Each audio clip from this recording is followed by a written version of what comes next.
Ito ang unang colorway natin. Wow! Pangatlong colorway. Nako po! Ano na ba itong nangyayari ngayon? Friend, musta na? Hello mga kaibigan, magandang araw po sa inyong lahat. Dumating na ang Jordan 37 natin. Tatlong color yan, lumapag na at ipapakita natin sa inyo lahat. Ayan na. Okay, ito yung unang colorway natin. Ito ang unang colorway natin.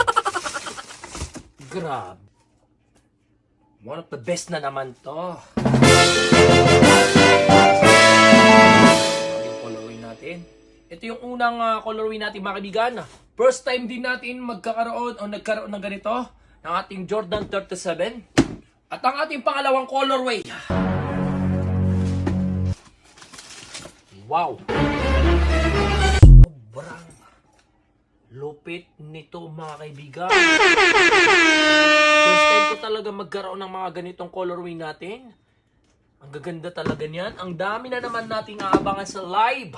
At ang ating pangatlong colorway. Nako po!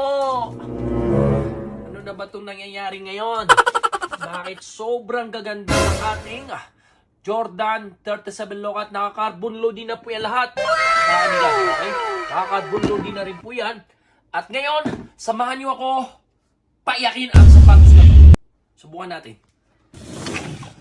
Kaibigan, kung nanonood ka pa sa video na ito, paki-comment naman kung taga saan kayo. Para alam natin kung saan na nakakarating ang ating mga kaibigan. Ang ganda nito. One of the best. Siyempre, bagay sa forma natin yan.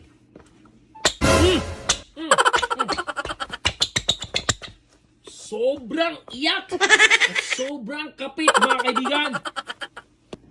Paano? Grabe, ang ganda. Kung may pambabay lang sana nito, no? Kaupol, ang ganda, oh. One of the best. Yan, subukan natin.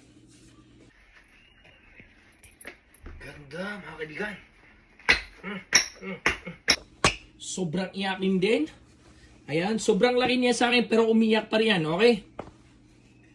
Ako po, ang ganda naman nito, mga kaibigan. Grabe. Woo! Nako! Pinakamalupit! Jordan 37 lokat! Sobrang ganda ng dumating sa atin. Hindi lang siya pang laro o hindi pang forma pa talaga. Ayan. Tingnan niyo mabuti. Abangan niyo ako sa live mamaya. Sabayan niyo ako. Dahil paiyakin natin ito mamaya. Ayan. One of the best. Grabe yung quality.